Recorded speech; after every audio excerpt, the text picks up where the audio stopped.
Hi, I'm Matt Craven, CEO and founder of the CV and Interview Advisors. We've been helping professionals and executives to grow their careers for the last 17 years, working one-to-one with over 20,000 people, delivering our advice to close to 1 million people now in 70 countries around the world.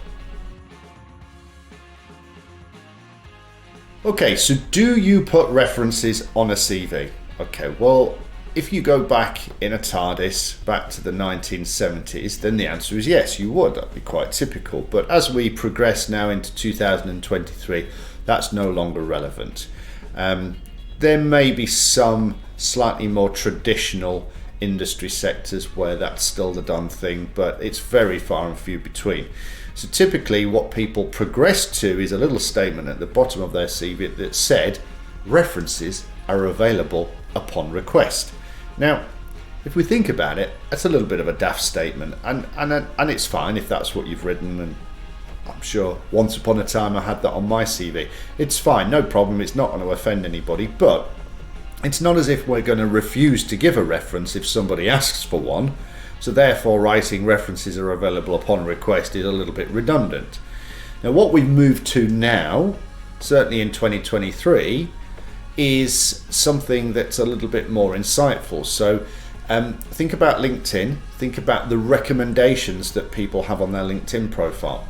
In fact, LinkedIn claims that you're 3 times more likely to be contacted about an opportunity if you have a selection of good recommendations on your LinkedIn profile.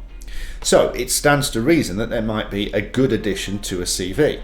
So what I'd suggest is taking 2 really good recommendations from LinkedIn that people have given you and putting those as quotes at the bottom of your CV in a section called recommendations.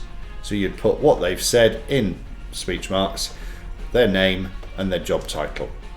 And they work really well, really powerful.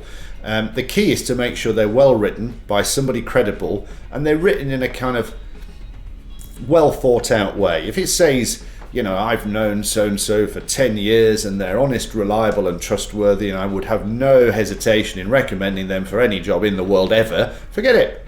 Pointless, useless.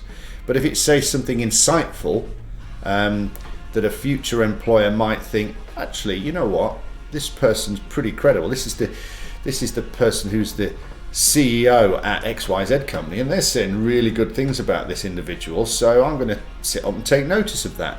So recommendations can be really powerful. Put a couple at the end and they work really, really well.